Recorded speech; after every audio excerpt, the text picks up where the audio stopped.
Can you port your Google Voice number to Mint Mobile? The answer is yes, but with some important conditions. Yes, as of late 2023, Google allows you to port your Google Voice number to carriers like Mint Mobile.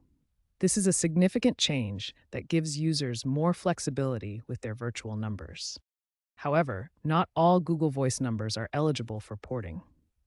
Only numbers created after 2012 are generally portable.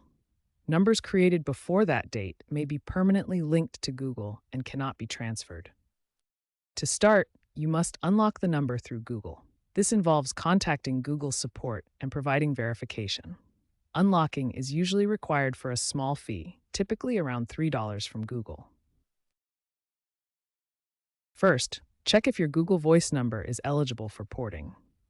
Visit Google's support portal to verify this step. Once eligible, unlock your number by submitting a request through Google Support. After approval, which takes 1 to 5 business days, you'll receive an account number and PIN. Next, start the transfer with Mint Mobile by providing them with the account number and PIN from Google. The porting process can take 1 to 3 weeks.